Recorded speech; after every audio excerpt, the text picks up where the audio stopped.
भीताशने प्रियदधि महिकर कसे तेनाटवीमटसिताद्यथ तेन किंस्वे कूर्पादिभिर्भ्रमति धीर भवदायुषाम् इति गोप्यः प्रगायन्त्यः प्रलपन्त्यास्य चित्रधा रुरुदो स्वरं राजन् कृष्ण दर्शन लालसा तासामाग्रभोच्छोरि स्मयमानमुखाम्बुजा पीताम्बरधरः सृजवी साक्षान्मन्मथः।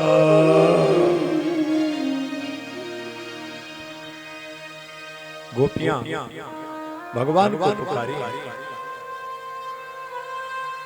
हे प्राण प्यारे श्याम सुंदर,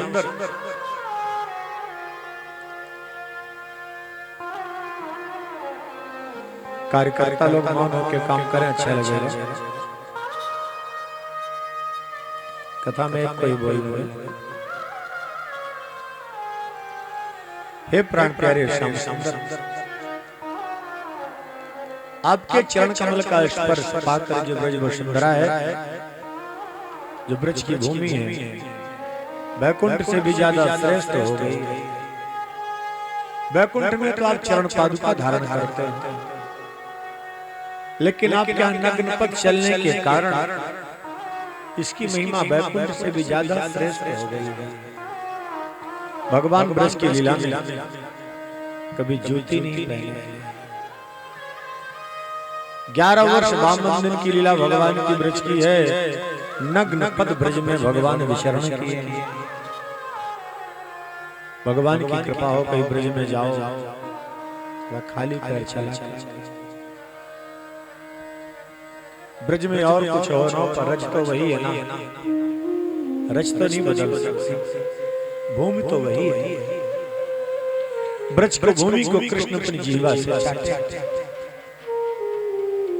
हे नाथ, आपके चरण कमल का स्पर्श पाने के कारण इसकी महिमा वैकुंठ से भी ज्यादा श्रेष्ठ है।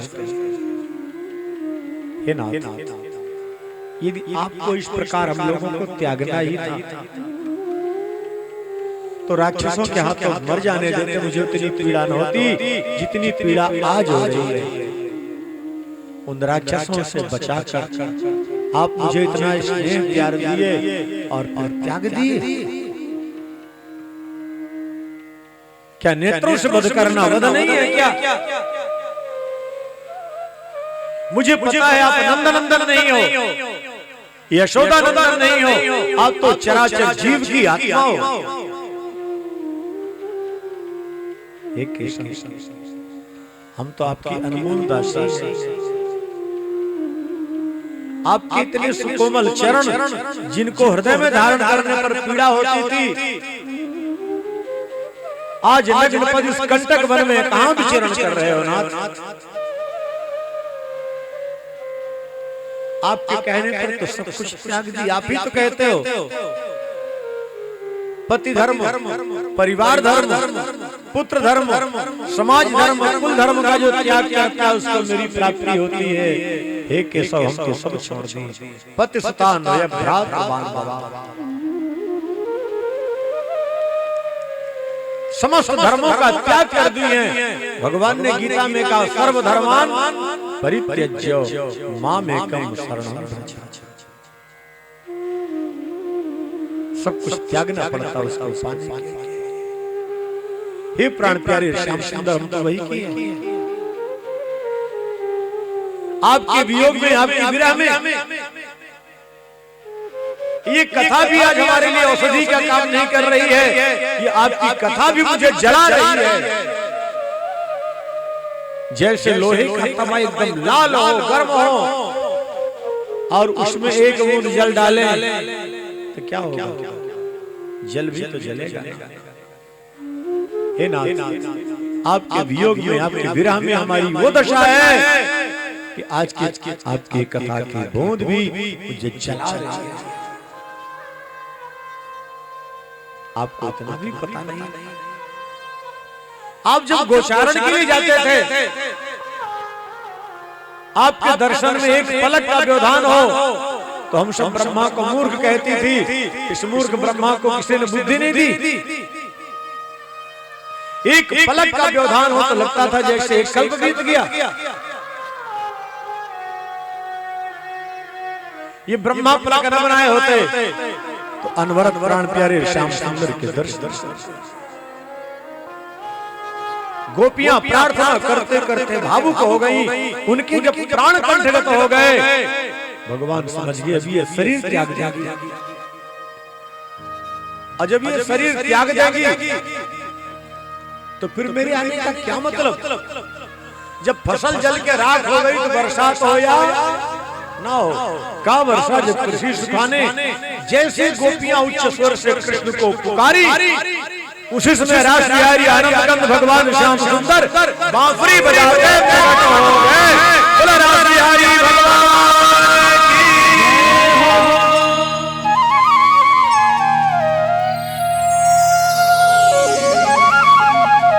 गोपियां भगवान को पाकर भावुक हो गए। हर गोपी को लगता है कृष्ण मेरे पास। जितनी गोपी उतने कृष्ण हो गए। अपनी अपनी चुनरी ओढ़नी बिछा दी, भगवान बैठ प्रेम भरी बातें। इसके बाद भगवान गोपियों के साथ महारास किए। उस महारास में पार्वती जी जाने को तैयार हो रहे थे। भगवान शंकर ने कहा देवी कहां जा रही हो? ब्रजमंडल में महारास हो रहा है, मुझे भी ले चलो। वहां किसी पुरुष का प्रवेश नहीं है कृष्ण के अलावा, तो मुझे गोपी बना लो। पार्वती ने कहा महाराज आपको गोपी बनने में शर्म नहीं आएगी? बोले काहे की शर्म? जब उनको मोहिनी बनने में शर्म नहीं आई तो अभी गोपी बनने में काहे की शर्म? तो जटाजूट का क्या करे? बोले महाराज झूला बना दो। जटाजूट का झूला बना दो। जब पूछेंगे कि ये कौन है, कह देना मेरी सहेली है। पूछेंगे कहां से आई, कह देना काशी से। और नाम पूछे तो कह देना त्रिलोचना। शंकर के कितने नेत्र हैं? शंकर के नेत्र 3 बस।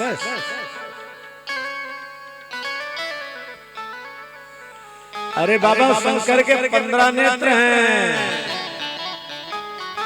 जय हो। बड़ी समस्या है। ये सब काशी क्षेत्र के हैं, कोई बाबा धाम कोई काशी धाम के। अब बताओ शंकर के नेत्र हमको 3 दिखा रहे हैं। शंकर के 15 नेत्र हैं, ध्यान रखना।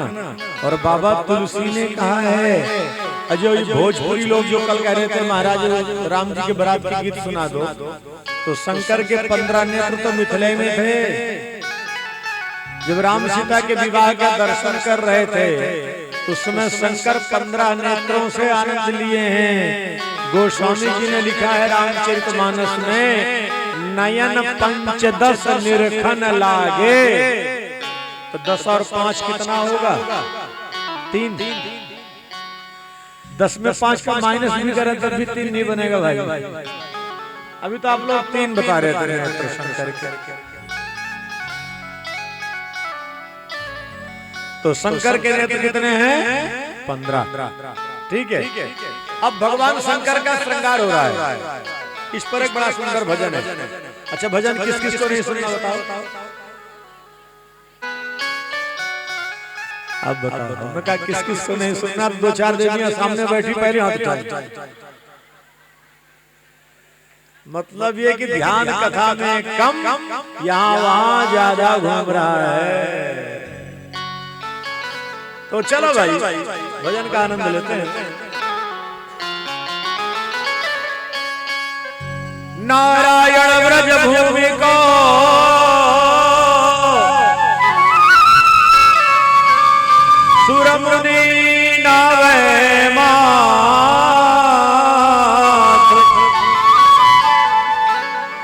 यहाँ आया ये गोपी बने,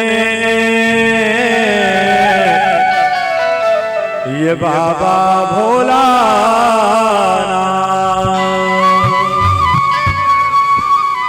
यहाँ आया गोपी बने, ये बाबा भोला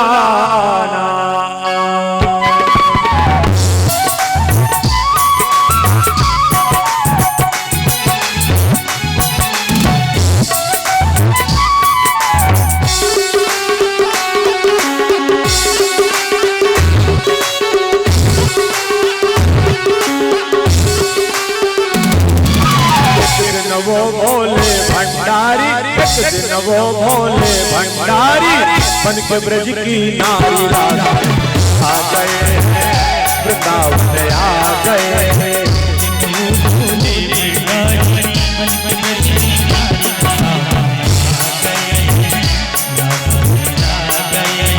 पार्वती जी मना के हारी, पार्वती जी मना के हारी, नाय माने त्रिपुरा आ गए हैं, वृंदावन आ गए हैं।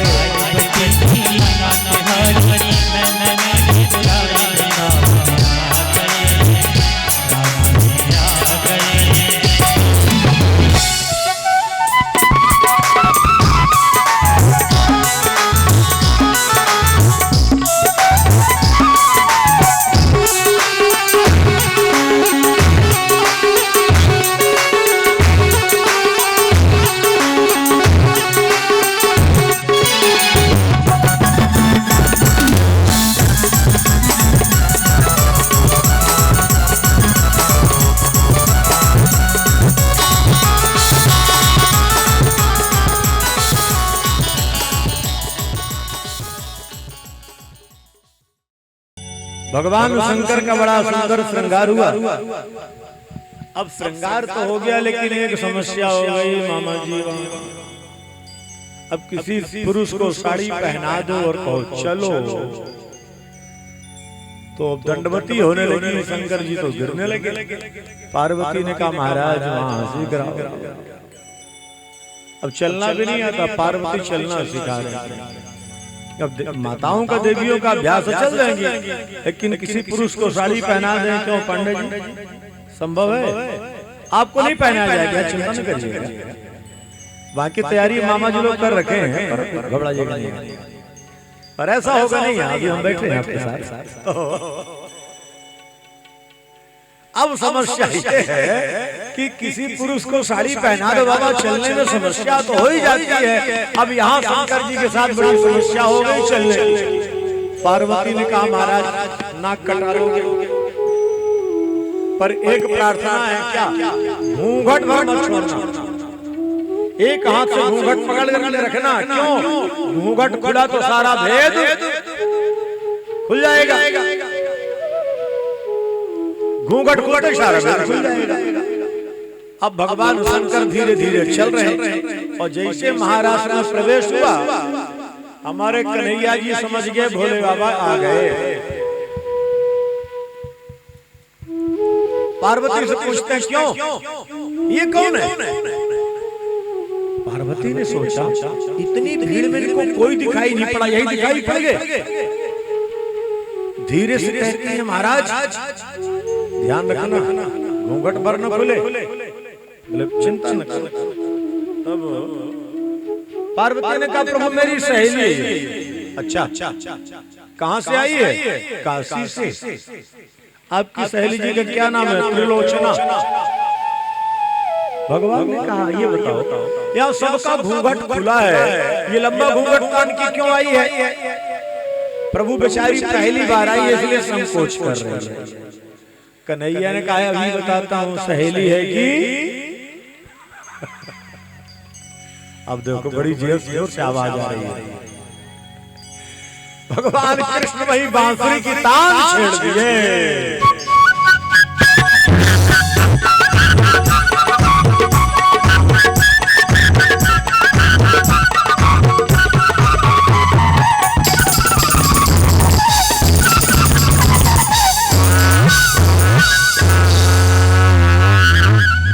श्री कृष्ण बांसुरी की तान छेड़े तो भगवान शंकर ये भूल गए कि मैं हूं कहां, और घूंघट सर से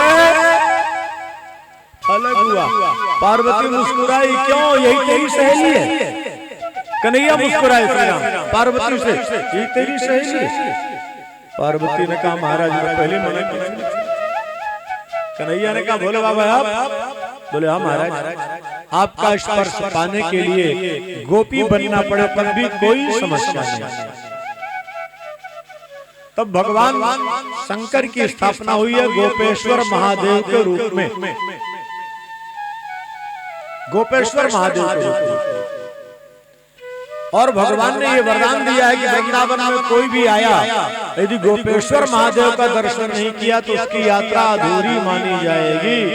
इसलिए आज भी लोग गोपेश्वर महादेव का दर्शन करते हैं। और वैसे भी आप लोगों को एक सरल सूत्र दे रहे हैं, वृंदावन में आनंद लेना है तो जब कभी वृंदावन जाओ तो पहले मानसरोवर जाया करो। मानसरोवर वृंदावन के पास है, यमुना पार में। मानसरोवर में जाकर के स्नान करो, मान बिहारी राधा रानी को प्रणाम करके फिर आओ तो ब्रज की रज लगा लो, गोपी भाव से प्रार्थना करके वृंदावन में प्रवेश करो। वृंदावन का एक अलग आनंद मिलेगा। इसके बाद भगवान का महाराज है। अब आइए आगे की यात्रा में चलें कन्हैया के शादी के लिए। उस महाराज ने परीक्षित जी की जिज्ञासा व्यक्त कर दी। परीक्षित जी क्या कहते हैं सुनिए। संस्थापनाय धर्मस्य प्रशमाय तरस्य च अवतीर्णो हि भगवान अंशेन जगदीश्वरः। हे प्रभु आपका अवतार धर्म की स्थापना के लिए हुआ। दूसरों के नारी के साथ नृत्य करना ये कहां का धर्म है। सुखदेव जी समझ गए परीक्षित के मन में भ्रांति नहीं है, लेकिन आने वाले परीक्षित यह प्रश्न कर सकते हैं। तब सुखदेव जी हमारे क्या उत्तर देते हैं, थोड़ा ध्यान देना। धर्म व्यतिक्रमो दृष्ट ईश्वराणां च साहसं तेजी यशान दोषाय वन्हे सर्वभुजो यथा।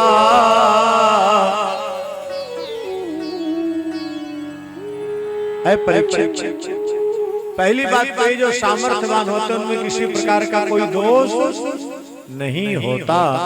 सूर्य की किरणें सबका स्पर्श करती हैं, पवन सबका स्पर्श करते हैं, जल सबका स्पर्श करते हैं, उनमें विकार नहीं आया। इनको बनाने वाले परमात्मा में विकार कैसे?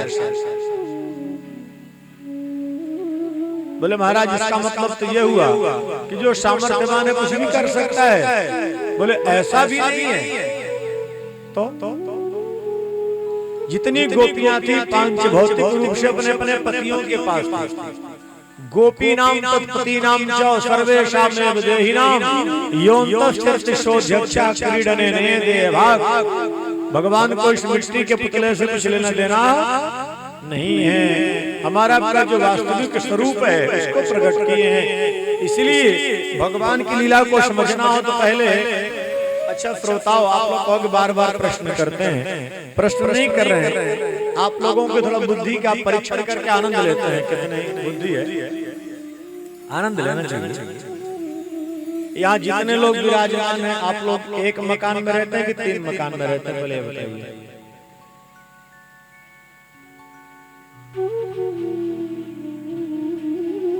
सोफा वाले भी कभी बोल दिया करें कि मौन होकर के सोने का संकल्प करो। मीठी मीठी नींद भी आ जाती है सीधा, घर में जागरण होता है। आप लोगों ने उत्तर दिया है कितना मकान? एक। सभी का उत्तर गलत है। अब ध्यान से सुनना। जो मैं आपको समझाने जा रहा हूँ इसको गंभीरता से समझो। आप लोग इतनी संख्या में जो यहाँ आए हो, आप सब कृष्ण के प्रेमी हो और हर कोई कृष्ण को पाना चाहता है। इस महानगर में इतनी व्यस्त जिंदगी में इतनी संख्या, ये कन्हैया की कृपा है। बिना प्रचार के कितने लोग आ रहे हैं। हमको लगता थोड़ा प्रचार कर देंगे तो यहाँ कहीं जगह न बचेगी, लेकिन ये जो जगह आप लोगों को मिली है, इसके लिए मैं पुनः व्यासपीठ से मंदिर कमेटी वालों को भी धन्यवाद देता हूँ। जो मंदिर कमेटी वाले हमारे इतना सुंदर स्थान देते हैं आप लोगों को बैठने के लिए, उन सदस्यों को बहुत बहुत साधुवाद। और सबसे बड़ा साधुवाद देवियों सज्जनों आप लोगों को है, आप लोगों की भावना को है। कन्हैया आप सब पर कृपा करे, आप सब भावुक हो, ये तो स्पष्ट हो रहा है। इसको समझना। अभी हम लोग 3 मकान का,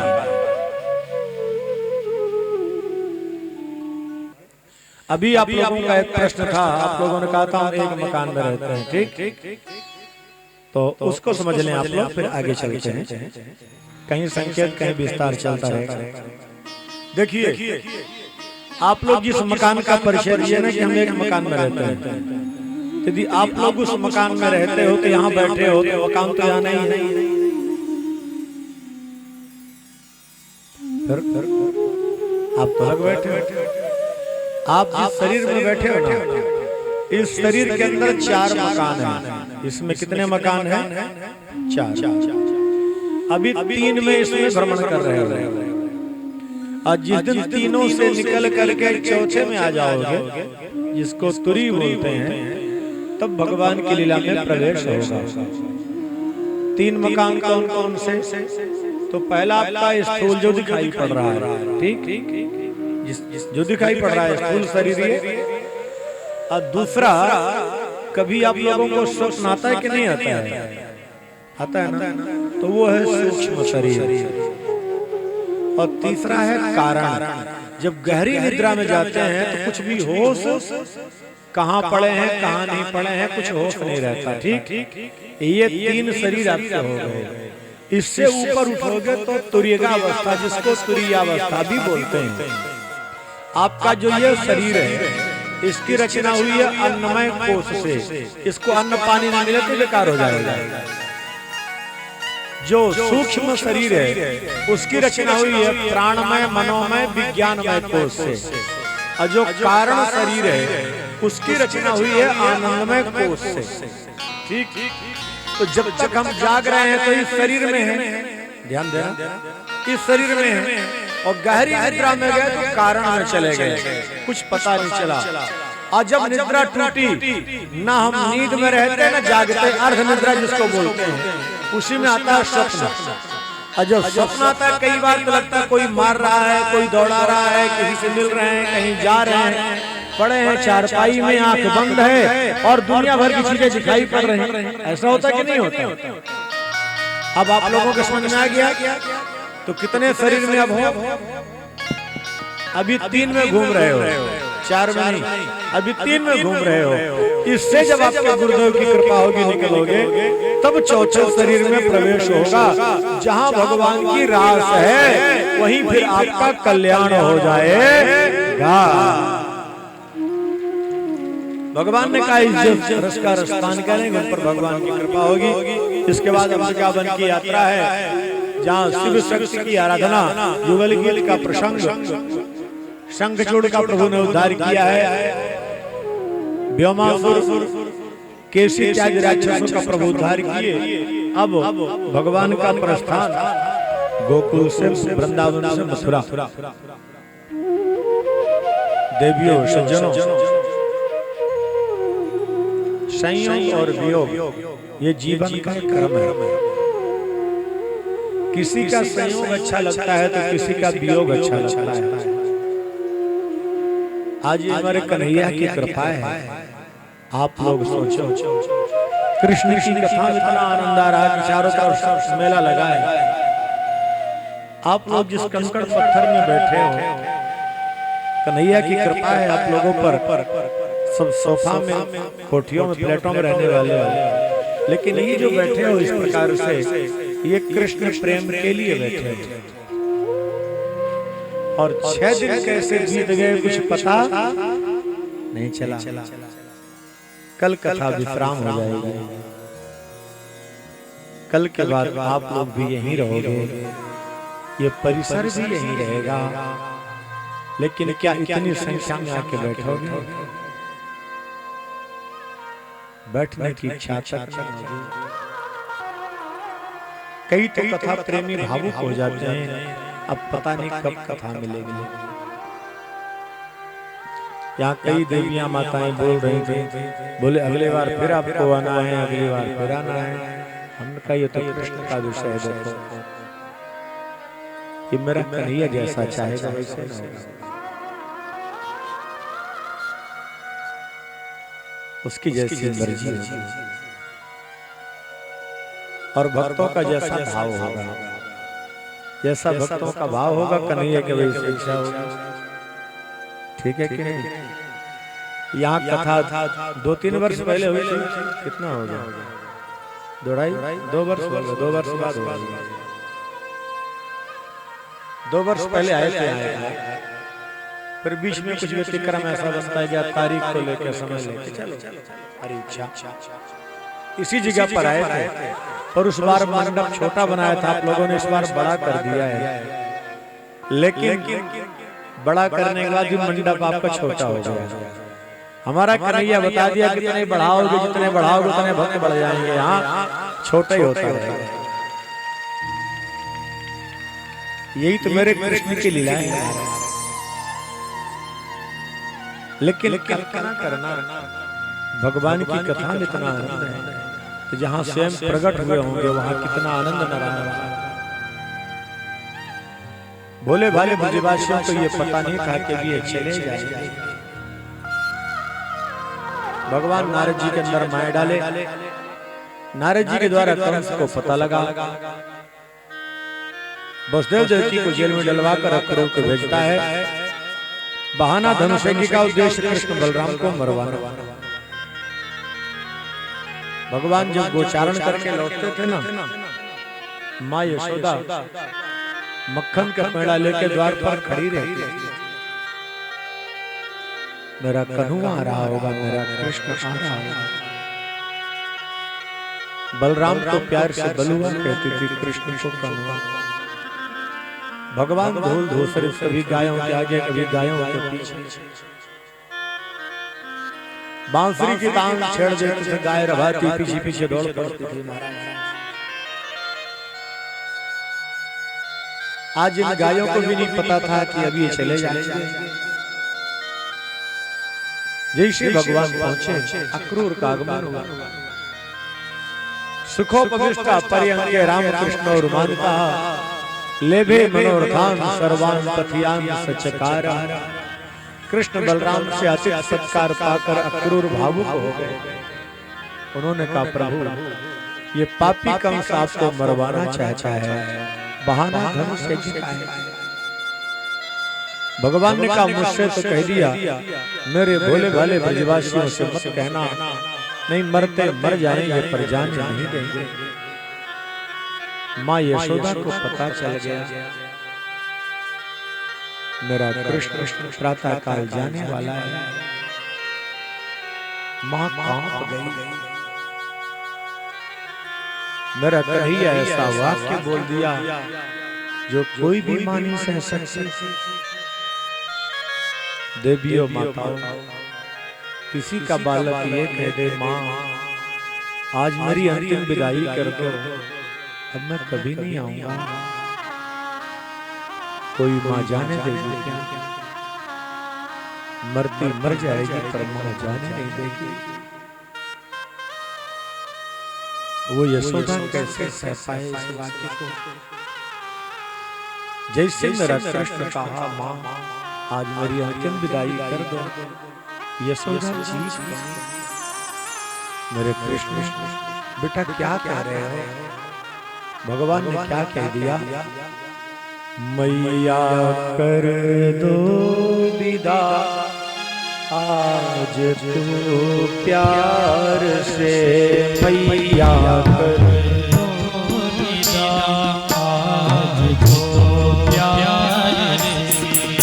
मैया कर दो विदा आज तो प्यार से मैया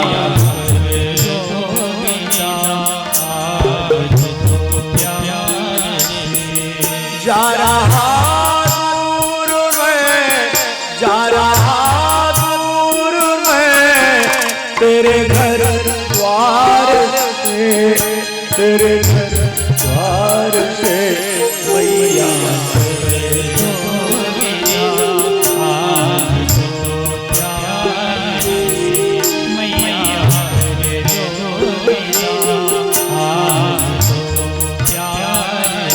माँ अपने लाल अपने हाथों से खिलाती है।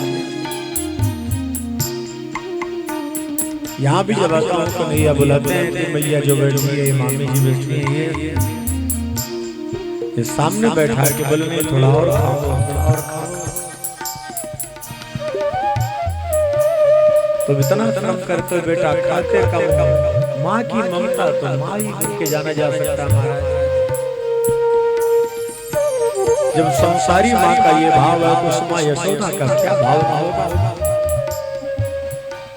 यशोदा कहाँ पे गई मेरे लाल क्या कह रहा है देख देख मैं बगैर भोजन के रह सकती हूँ बगैर पानी के रह सकती हूँ कृष्ण लेकिन तेरे बगैर नहीं रह सकती।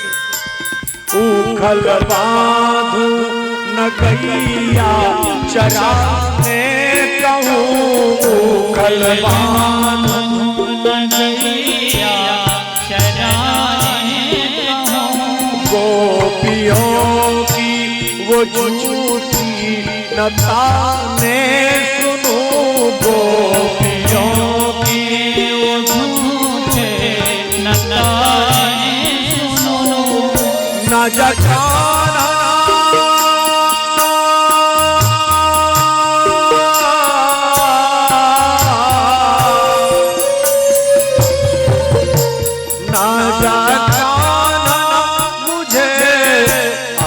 ये छोड़ के मैया आज तो प्यार से मैया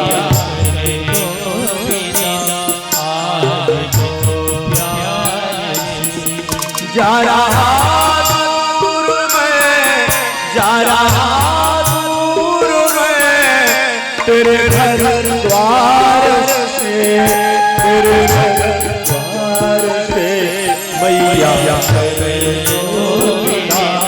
आज तो प्यार से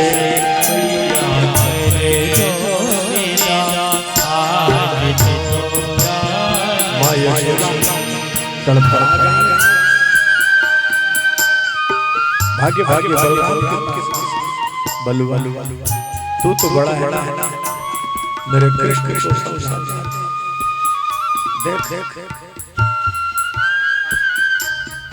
मैं बगैर भोजन के रह सकती हूँ मैं बगैर पानी के रह सकती हूँ लेकिन कृष्ण के बगैर राव भरी यशोदा रोती रह गई। गोपियों को पता लग गया कृष्ण को जाना है मेरे प्राण धन को जाना। नंद भवन को चारों तरफ से घेर लिए हे सब हे दामोदर हे हम लोग को छोड़ के जा सारी रात यशोदा रोती रही। अक्रूर से कहती है कि अक्रूर महाराज कंस से कह दो सारा धन ले ले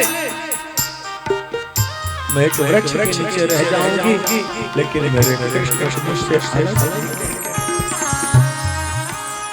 अक्रूर गर्दन नीचे करके रोने लगे इस मैया सवेरा ग्वाल वालों को नहीं पता था कि मुझे भी छोड़ देगा।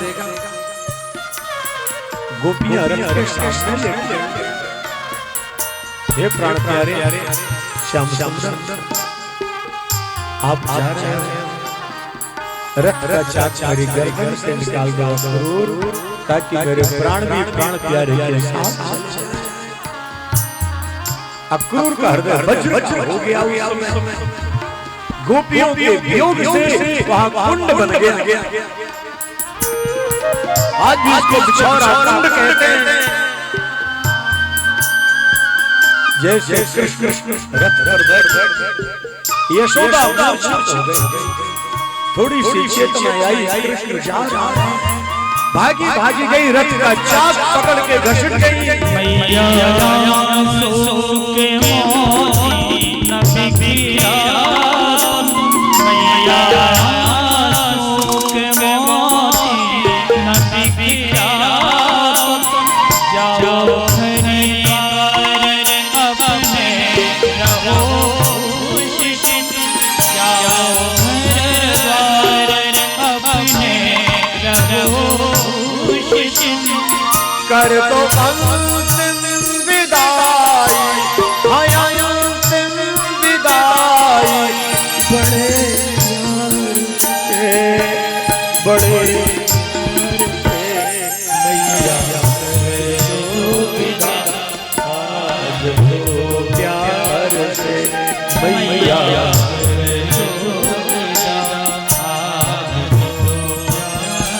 भगवान रथ से नीचे कूद पड़े। माँ का शरीर धो माँ को उठा के अगले से कृष्ण मोहम्मद। इस माँ को मैं कैसे छोड़ूं इस माँ को? जिस कार्य के लिए मेरा अवतार हुआ वो भी पूर्ण करना है। भगवान अपनी माया यशोदा गोपियां पागल की भांति खड़ी। भगवान ने कहा गोपियों परस्पर आगमिष्यामि। भगवान परसों से कह के बरसों नहीं आए। गोपियों के जीवन की आस बस यही है कि मेरे कृष्ण आएंगे, मेरे श्याम आएंगे। आगे बढ़े। राधा रानी खड़ी थी। एक पल का वियोग नहीं सह सकती, 100 वर्षों का वियोग कैसे सह सकती। प्राण प्यारे आप जा रहे हो, जाओ। मेरे लिए कोई आधार तो दे दो। मेरे गोविंद अपनी बांसुरी दे दिए। लो राधा, मैं आज से बंसी नहीं बजाऊंगा। वृंदावन से आने के बाद कृष्ण बांसुरी नहीं बजाए। बांसुरी केवल प्रेम के लिए बजाए थे और कृष्ण की प्रेम की संग केवल राधा। कृष्ण की बांसुरी केवल राधा की लगी। लेकिन राधा रानी ने कहा प्राण प्यारे श्याम सुंदर जा रहे हैं, एक वरदान दे दो। कन्हैया ने कहा क्या चाहिए राजा? बोले कृष्ण अब किसी भी युग में ऐसे राधा का जन्म न हो जिसको कृष्ण के वियोग में रहना पड़े। मैं अपने आपको कैसे पाऊंगी कृष्ण? राधा की लीला का एक प्रसंग आता है। श्रोता बहुत सारी भगवान की बाल लीला नहीं बोल पाए, समय नहीं मिल पाता है, फिर भी प्रयास किए कुछ नई नई लीलाओं का समावेश करने का। कन्हैया राधा रानी की गोद में सिर रख करके सो रहा था। राधा रानी कृष्ण के प्रेम महाभाव में ऐसे डूबी, उनको लगा जैसे कृष्ण उससे दूर है। चीख पड़ी और जैसे राधा रानी चीखी, कृष्ण की आंख खुली। राधे क्या हुआ? प्राण प्यारे मुझे ऐसे लगा जैसे आप मुझसे दूर हो। एक क्षण का जो वियोग नहीं सह पा रही, 100 वर्ष उस प्रेम की देवी राधा उस कदली वन में महाराज अपने आप को कैसे राधा रानी के हाथ में घाव, भगवान की लीला थी, नाखून से घाव हो जाता। तो जब कृष्ण का वियोग हो गया तो राधा रानी उस घाव को सूखने में दी 100 वर्षों तक। एक बार घाव को देखकर ललिता सखी ने कहा श्यामा जी ये क्या? मैं औषधि लगा दूं?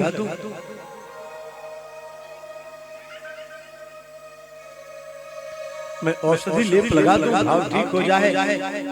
राधा रानी कहने लगा यही तो मेरे जीवन का सहारा है। जब मैं इस घाव को देखती हूँ तो मुझे लगता है मेरे प्राण प्यारे। जब मैं इस घाव को देखती हूँ तो मुझे ऐसा लगता है जैसे प्राण प्यारे श्याम सुंदर का मुझे स्पर्श कर रहा है।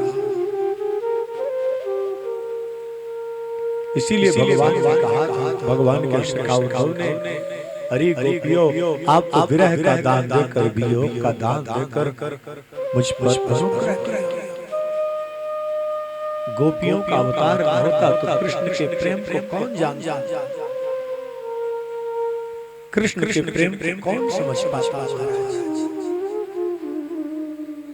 भगवान का रथ आगे बढ़ा, जब तक रथ दिखाई पड़ा गोपियां देखती रही जैसे रथ अदृश्य हुआ।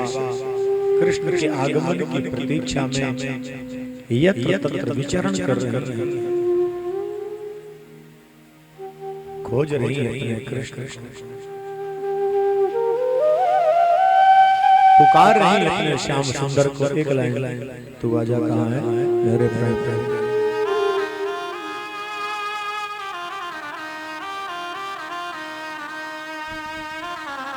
तू आजा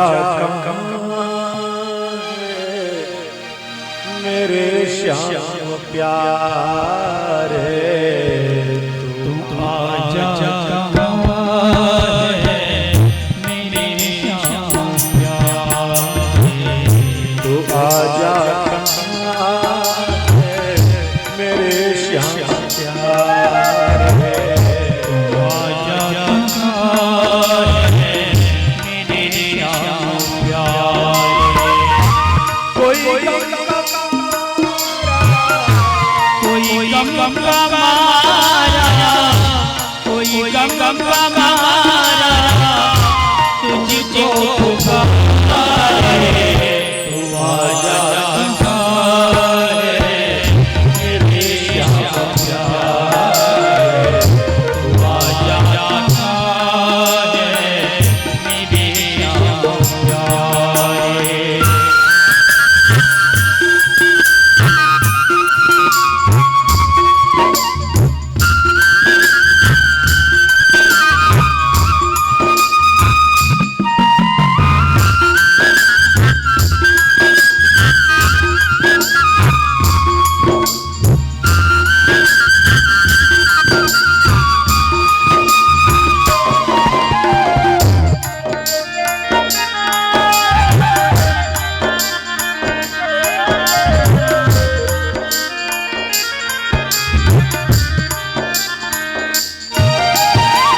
तेरी याद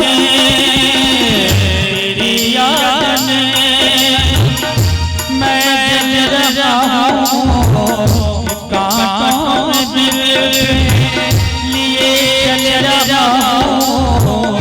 तेरी याद मैं जल रहा हूँ, मैं कांटों को दिल लिए चल रहा हूँ। तब तकते हैं आंसू, तब तकते हैं आंसू आँखों से हमारे। तू आजा मेरे श्याम प्यारे, तू आजा मेरे श्याम प्यारे। कोई दिल हमारा, कोई गम हमारा, तुझको पुकारे, तू आजा मेरे श्याम प्यारे, तू आजा मेरे श्याम प्यारे। गोपियां यहाँ कृष्ण के वियोग में व्यथित हो रही हैं। अब आइए इस ब्रजभूमि को नमन करके आगे की यात्रा में चलें। आगे का समय 7 बज चुके हैं। 15-20 मिनट में आगे की कथाओं को करता हूँ। और देवी और सज्जनों, कल कथा का विश्राम दिवस है। भंडारा का समय शाम को 8 बजे से रहेगा।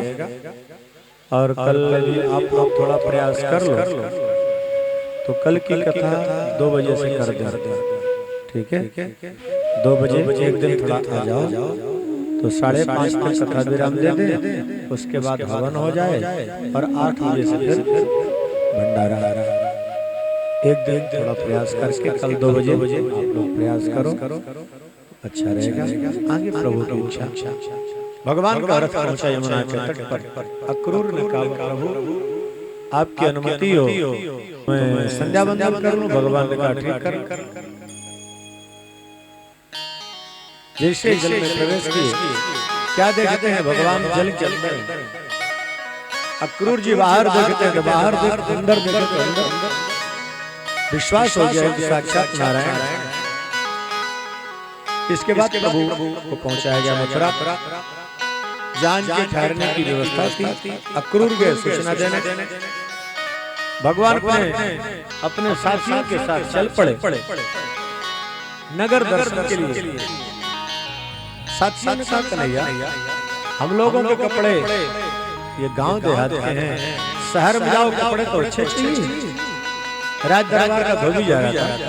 प्रभु ने कहा, मामा जी इतने सारे कपड़े लेके जा रहे हो, मेरे साथियों को दे दो, ये बिगड़ पड़ा। अरे वंचरो, तुम्हारे बाप दादा कभी ऐसे कपड़े देखे हैं? भगवान ने कहा, मैं प्यार से मामा जी कहता हूँ, आप बुरा क्यों बोलते हो? मारे खींच के हाथ गर्दन अलग हो गई। भगवान ने कहा, उठा लो कपड़े। रत्नमाला दर्जी के आगे कपड़े काट छाट करके ठीक करा दिए। सुदामा नाम के मालिक के पास गए, सबको दिव्य हार पहनाया। क्या चाहिए? प्रेमा भक्ति। भगवान ने कहा, मार्ग मार्ग पूजा जा रही थी चंदन का लेकर। भगवान ने कहा, सुंदरी इतना सारा चंदन का लेके कहाँ जा रही है? उसने कहा, लोग मुझे कुबड़ी कहते थे, ये सुंदरी कहने वाला कौन है? पीछे मुड़ के देखे, प्रभु आपने सुंदरी क्या? भगवान ने कहा, आप तो परम सुंदरी हो। इस शब्द को सुनने के लिए मैं तरस गई। भगवान ने कहा, देखो या तो संसारियों का प्यार ले लो या मेरा प्यार, दोनों एक साथ संभव नहीं।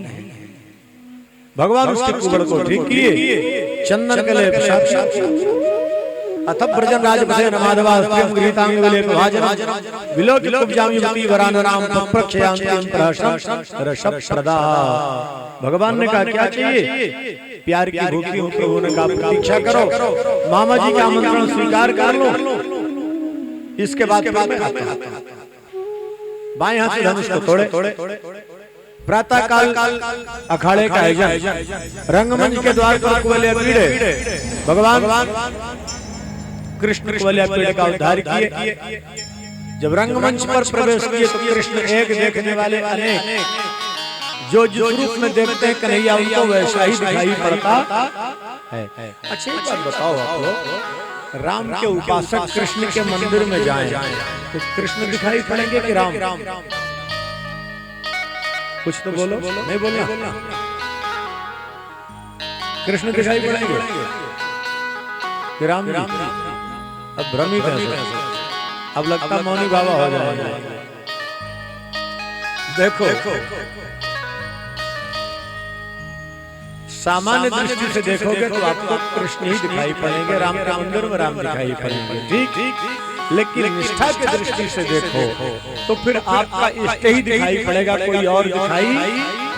एक ही परमात्मा एक समय में अनेक रूप में बैठा है, कहीं काली के रूप में, कहीं राम के रूप में, कहीं शिव के रूप में, कहीं कृष्ण के रूप में। तो आप लोग कह सकते हो कि एक समय में एक परमात्मा अनेक रूप में कैसे दिखाई पड़ सकता है कि नहीं? तो हम आपको सरल दृष्टांत से समझाएंगे। बात को समझना। किसी व्यक्ति को सामने खड़ा कर दो, व्यक्ति एक है, ठीक। स्त्री अपने पति को देखेगी तो क्या दिखाई पड़ेगा? कौन वो? नारी की दृष्टि में कौन है?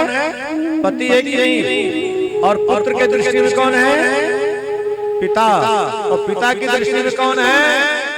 भाई के दृष्टि में कौन है? तो परमात्मा का बनाया हुआ मानव एक होता हुआ एक समय में अनेक रूप में दिखाई पड़ सकता है। तो मेरा कृष्ण एक होता हुआ अनेक रूप में कैसे नहीं, ये बताओ। क्यों भाई, तुरंत बोलो, सूरत वालों से पूछ रहा हूं, गलत तो नहीं है ना? एक कृष्ण एक समय में अनेक रूप में दिखाई पड़ सकता है। अब विश्वास हो गया कि नहीं?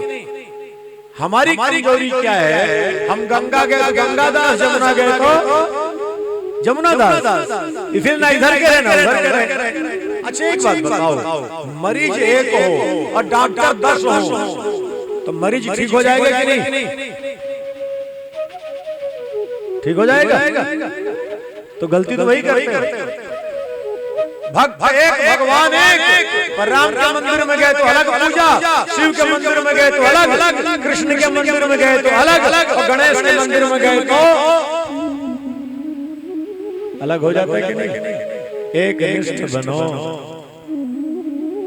एक ही परमात्मा है। आप जिस रूप में देखोगे अपना इष्ट कृष्ण है। देवी के मंदिर में जाओ, कन्हैया दिखाई पड़ेगा।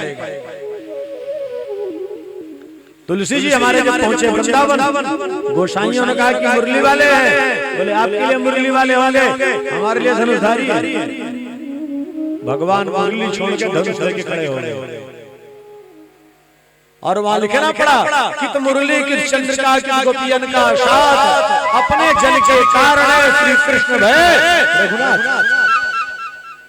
हमारा पूजन करने के बाद भी जो परेशान है उसका मूल कारण कि मरीज एक, डॉक्टर अनेक, 10 भी नहीं अनेक।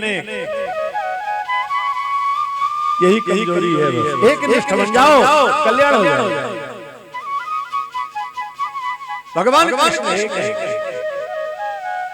चाणूर के साथ कृष्ण का युद्ध, बलराम का मुष्टि के साथ भगवान चाणूर का उद्धार किया, बलराम मुष्टि का सल तो सल कूटक मारे गए, कहीं से बैठा ऊपर बंद करो खाने का आयोजन। भगवान ने कहा मामा जी बहुत अच्छा बोलते हो, नीचे आओ। नहीं मैं नीचे नहीं आऊंगा, आप नहीं आओगे तो मैं ही आ जाता हूं। जब तक मरीज डॉक्टर के पास जा सकता है तो जाता है, और मरीज असाध्य हो जाए तो किसको जाना पड़ता है? डॉक्टर को जाना पड़ता है। अब कम रूपी मरीज असाध्य हो गया है तो कन्हैया रूपी डॉक्टर को जाना तो पड़ेगा। भगवान मारे छलांग, तलवार निकाला, हाथ पकड़ लिए, एक हाथ से केस पकड़ के खींचते, चीखता है अरे अरे मुझे छोड़। भगवान ने कहा क्यों? दर्द हो रहा? बहुत दर्द हो रहा।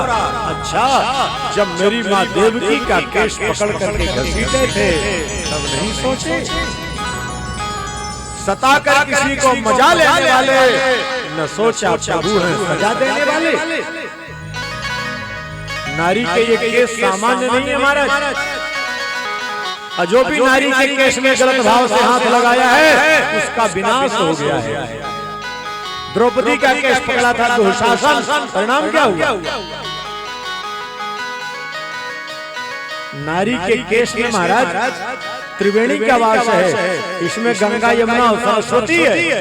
वो कैसे कल समझाने का प्रयास करेंगे, थोड़ा इस विषय को कल बता देंगे। 2:30 बजे यही प्रसंग रहेगा। देखते हैं 2:30 बजे कितने लोग आते हैं। इसी प्रसंग को कल छेड़ेंगे 2:30 बजे। जिसको जानना होगा अपने आप आ जाएंगे, जानते होंगे तो नहीं आएंगे, उनका अपना भाव। पर कई लोगों को मजबूरी भी है, कोई बच्चे आ रहे हैं स्कूल से, कहीं कुछ है, जब जिसको पास समय स्वभाव सबका स्वागत है। और ये कथा तो हमारे यूट्यूब में रिकॉर्ड हो रही है। ये जो खड़े हैं ना, 2-3 दिन बाद ये कथा लाइव होगी यूट्यूब चैनल पर। आराम से, क्यों भैया, आराम से इनके चैनल को भी लाइक कर देना, इनका भी भला होगा और आप लोगों को भी आनंद मिलेगा इस कथा का। और अपने आप को भी देख लोगे कि हम कैसे बैठे थे, कथा में क्या कर रहे थे। सब कैमरे में कैद हो चुके हो। चैनल किस नाम से आपका भाई?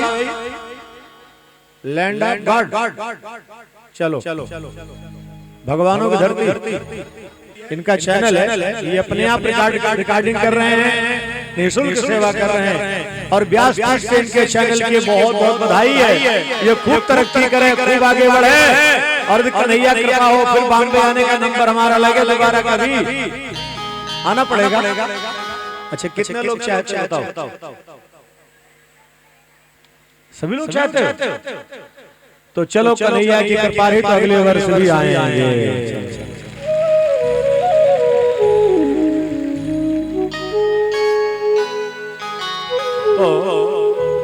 कहने का भाव भगवान कृष्ण प्रसंग चल रहा था, केस पकड़ के खींचे, चीखने लगे। भगवान ने कहा चीख मत, तेरी चिल्लाहट कोई सुनने वाला नहीं। रंगमंच पर नीचे फेंक के मुस्लिम का प्रहार किए, उसके प्राण फेर हुए गए। बोले कुलधारी भगवान की। इसके बाद अस्थि प्राप्ति का विलाप है। भगवान माता पिता को बंधन मुक्त किए, ब्रजवासियों को ब्रज में भेजे। भगवान का उपनयन संस्कार सांदीपनि जी के आश्रम में गए हैं, उज्जैन गुरुकुल में। ज्ञान की प्राप्ति दक्षिणा के रूप में मृत गुरुपुत्र जिस बालक का नाम था पुनर्दत्त, उस बालक को ला करके भेंट। फिर परशुराम जी प्रकट हुए कृष्ण, जिसके लिए आपका अवतार हुआ, उस कार्य के लिए लो अपना चक्र और शंख धारण करो। वहीं से भगवान चक्र शंख धारण कर लिए। भगवान के सखा थे उद्धव के अंदर निराकार का भ्रम था। देखो, निराकार और साकार के विवाद में कभी मत पड़ना, ठीक है ना। वही निराकार साकार है और साकार ही निराकार है। हम जब तक साकार की सेवा नहीं करेंगे तो निराकार का बोध नहीं होगा। हम एकदम सरल करके समझा दें 1 मिनट में। इसकी व्याख्या पर अगले वर्ष करनी चाहेगा, इस पर बोल देंगे अगली बार जब आएंगे। फिर कोई नई व्याख्या अगली बार चलेगी।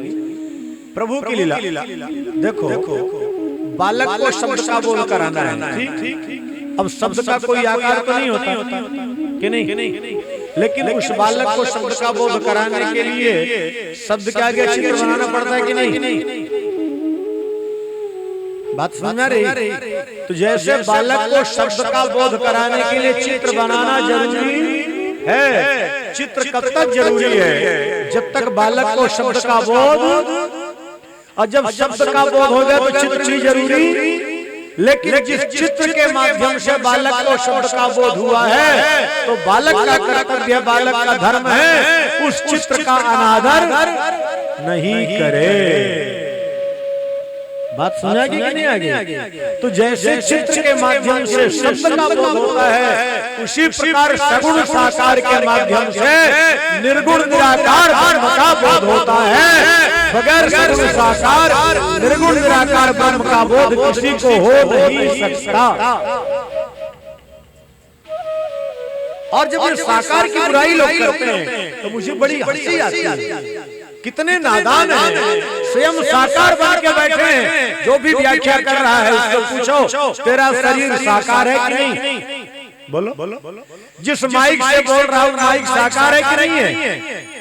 जिस पंडाल में बैठा वो साकार है कि नहीं? साकार में बैठा, साकार बन के साकार की सहायता से बोल रहा है और साकार की बुराई कर रहा है। इससे बड़ा दुर्भाग्य क्या होगा? इसलिए किसी ने कबीर जी से पूछा था, ये बताओ महाराज, साकार बड़ा है कि निराकार? तो कबीर जी ने कहा एक बात सुन लो, निर्गुण तो है पिता हमारो, सगुण रूप महतारी, काको निंदो काको बंदो दोनों पल्ले भारी। कबीर ने कह दिया, माँ है सगुण और पिता है निर्गुण। जैसे बिना माँ के पिता का बोध नहीं हो सकता, उसी प्रकार बगैर सगुण साकार निर्गुण निराकार ब्रह्म का बोध नहीं हो सकता। इसके बाद कुब्जा गुरु का सत्कार प्रभु स्वीकार किए हैं। हस्तिनापुर का समाचार, जरासंध का आक्रमण 16 बार, भगवान सेना का संहार करके छोड़ दिए। 17वीं बार काल्यवन चला है। काल्यवन की राजधानी थी काबुल। काबुल में पहले भी राक्षस रहते थे। अब आजकल कौन रहते हैं मुंबई वाले जाने, आपको पता नहीं ज्यादा, पर वहाँ पहले भी राक्षस रहते थे। अब आजकल कौन है आप?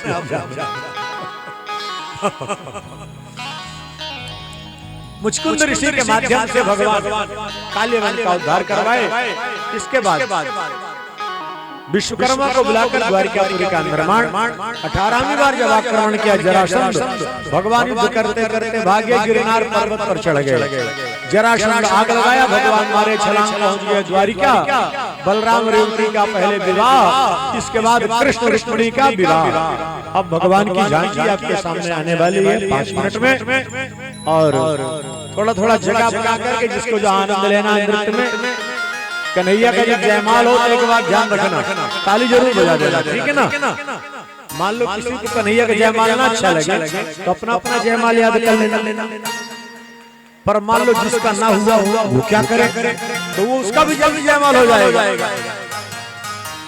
इसलिए जब भगवान का जयमाल हो तो थोड़ा सा ताली वाली बजा देना, उसी मत करना भाई। भीष्मक नरेश की पुत्री रुक्मिणी बाल्यकाल में सत्संग की भगवान को पति के रूप में चाहती थी, लेकिन जरासंध के कहने पर रुक्मिणी शिशुपाल के साथ रुक्मिणी का विवाह चाहता है। जैसे ही शिशुपाल बारात लेके आए, रुक्मिणी को पता लगा, रुक्मिणी को बड़ी पीड़ा हुई। ब्राह्मण देवता आए, बेटी क्यों रो रही है? पिताजी मैं कृष्ण को पति के रूप में चाहती हूँ और मेरा भाई जबरदस्ती शिशुपाल से विवाह चाहता है, मैं क्या सहायता कर सकता हूँ? ये मेरा पत्र द्वारिकाधीश के पास पहुँचा दो। ब्राह्मण देवता सोचते हैं परोपकार के लिए शरीर छूट जाए कोई बात नहीं, चल पड़े पत्र लेके भगवान के पास। भगवान पत्र पाते चल पड़े और जैसे पत्र पढ़ते चल पड़े, यहाँ शिशुपाल कहता जल्दी करो। ब्राह्मण देवता को रुक्मिणी को बता दिए कि प्रभु आ चुके हैं, रुक्मिणी की भगवती की आराधना करने। नमस्ते त्वां के वीक्षणं ससंतानयुतां शिवां भूयात् मत्र्मे भगवान् कृष्णस्तदनुमोदता।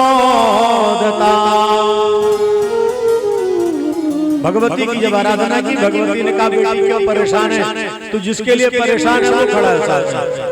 रुक्मिणी भवन से आगे बढ़ी, हाथ बढ़ाती, भगवान हाथ पकड़े, रथ पर बैठाए लेके चल पड़े।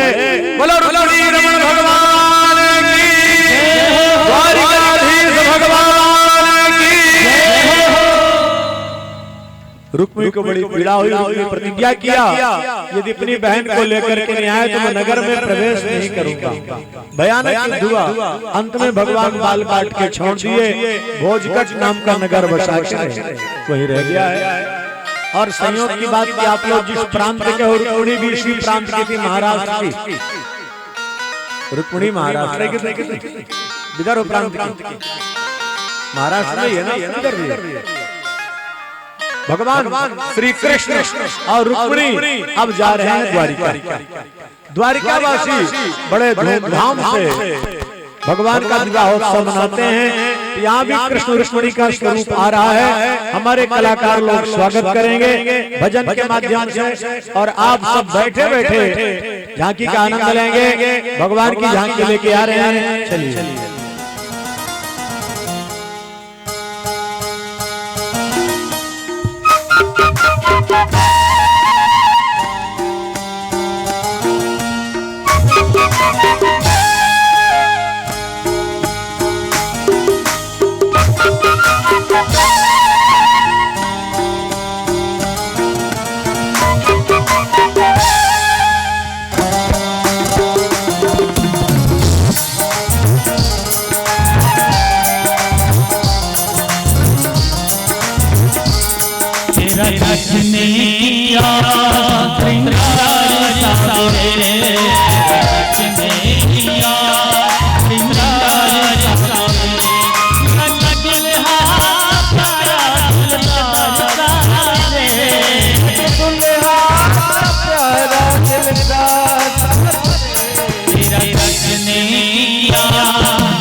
भगवान को थोड़ा और आगे कर दें, और जितने भक्त मंच पर खड़े हैं सब भगवान से पीछे रहें, ताकि जो लोग नीचे बैठे हैं सबको जयमाल का दर्शन हो।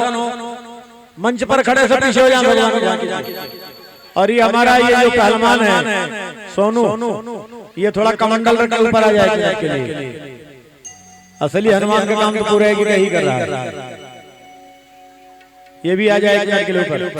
अब भगवान का जयमाल होगा, सभी को दर्शन हो रहा है कायदे से। कस्तूरी तिलकमलाटले वक्षस्थले कौस्तुभं नासाग्रे वरमर्तिकं वरदर्दले वेणुकरे कंकणं सर्वांगे हरिचन्दनं सुललितं कंठे च मुक्तावले गोपस्त्री परिवेष्टो विजयते गोपाल चूड़ामणि। अब रुक्मिणी मैया माला पहनाएंगे, पहले रुक्मिणी मैया पहनाएं। अब आप लोग ताली बजाओ खूब, फिर कन्हैया जी। बोलो भगवान।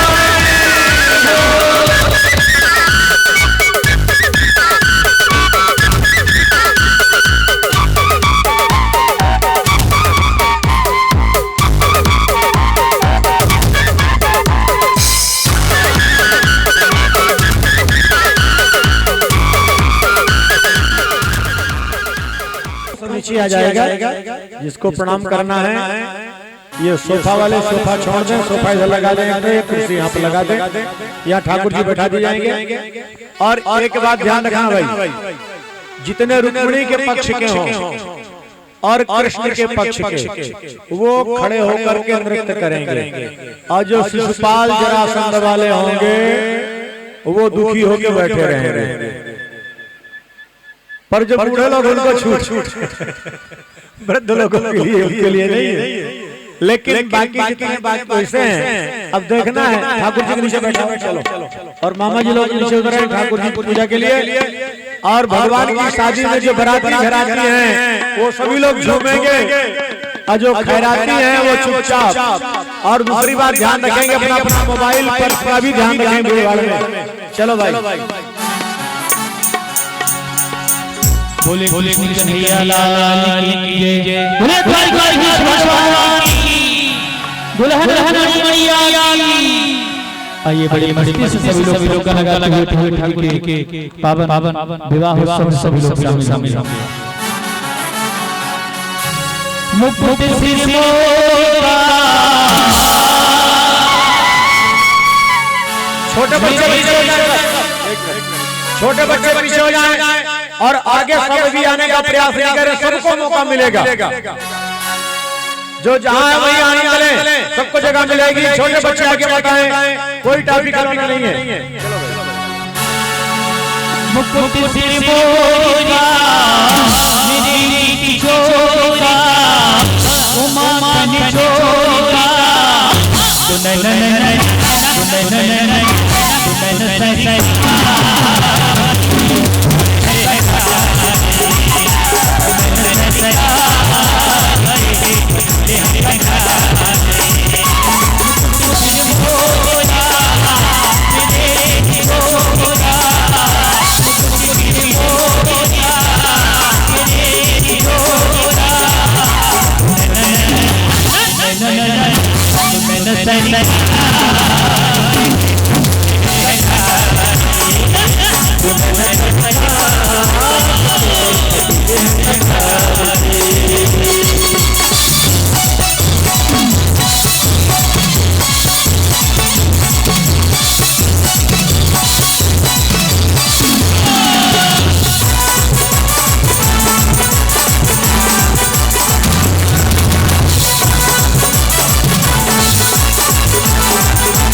तुम बनते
कुर्बानी जाऊं तेरी कुर्बान जाऊं तेरी बानी अदाओं पे मेरे आजा तुझे हर लुत्फ बाहों में पास मेरे आजा तुझे भर लुत्फ बाहों में पास मेरे आजा तुझे हर लुत्फ बाहों में पास मेरे आजा तुझे भर लुत्फ बाहों में जमाने बुलाए दिलो दरबारे जमाने बुलाए दिलो दरबारे सुनन सरकार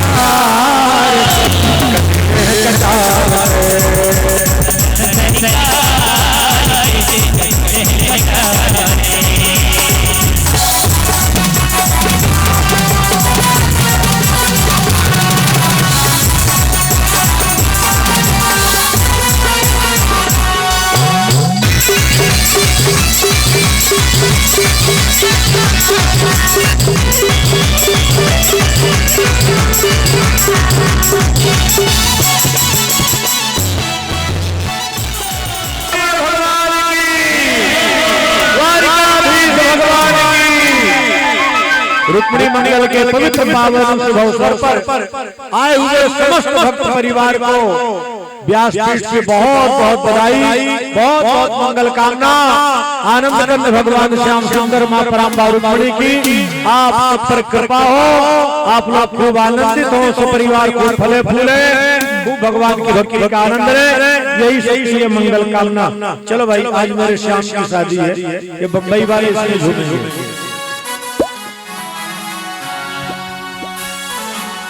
बोले दुल्हा सरकार की जय, दुल्हन रुक्मिणी मैया की, समस्त बरातियों की, समस्त खैरातियों की, समस्त खैरातियों की। आइए आज ठाकुर की शादी है। हम लोग हम किसी के यहाँ जब शादी होती है सारी बड़े मस्ती नाचते हैं, ठुमका लगाते हैं और बधाई भी देते हैं। तो आइए आज ठाकुर जी का विवाह है, तो हम सभी लोग बड़े भाव से बधाई आगे नाचेंगे। ऐसा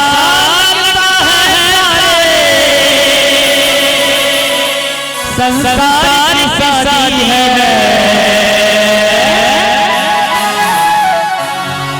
आज मेरी शादी है, आज मेरी शादी है, आज मेरी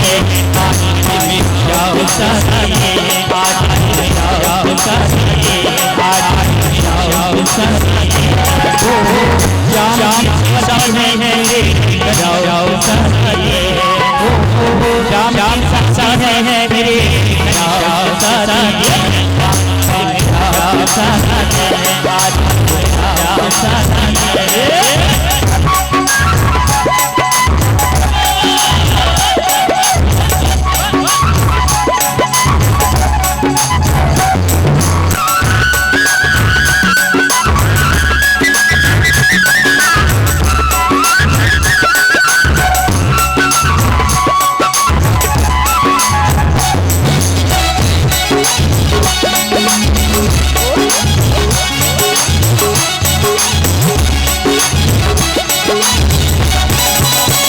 घड़ी ये कैसिया आई उसी चमचोड़े आई, घड़ी ये कैसिया आई उसी चमचोड़े आई।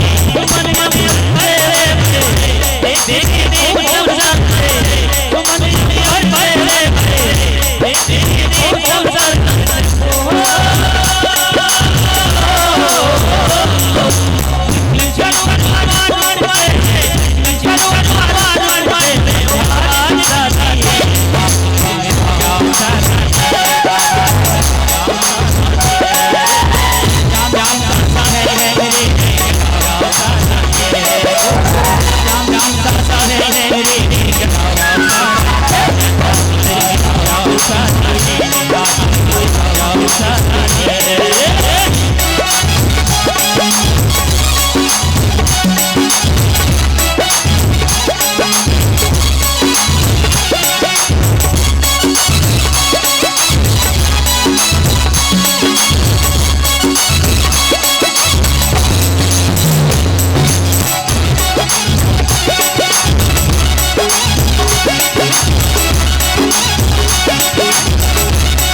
बोलो द्वारिकाधीश भगवान की, रुक्मिणी रमण भगवान की, आज के आगे महोत्सव की आरती। चलो भाई, रुक्मिणी थाली थाली शुभ आरती रुक्मिणी शुभ आरती यशोदा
सकल जग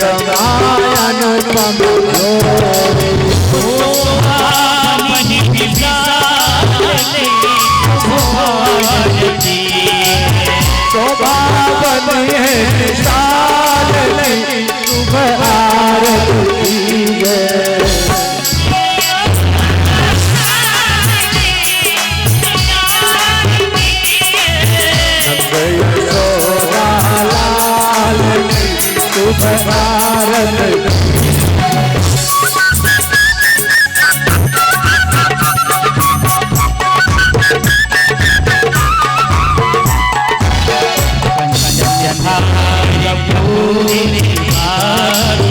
कंचन थाल कपूर की भांति ब्रजमाने आरती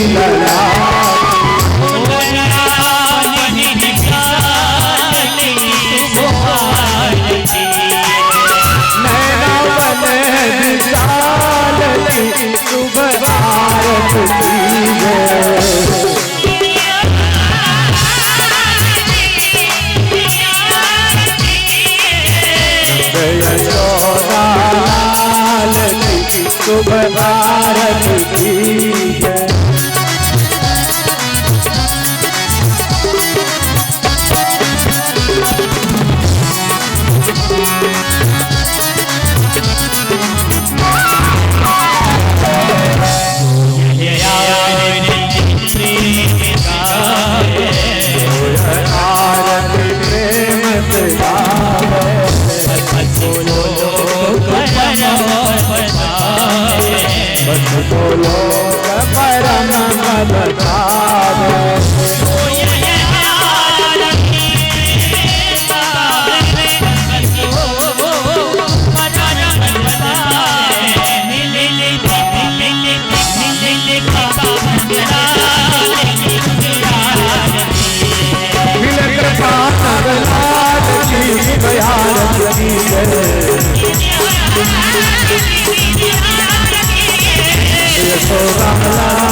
शरण पड़ी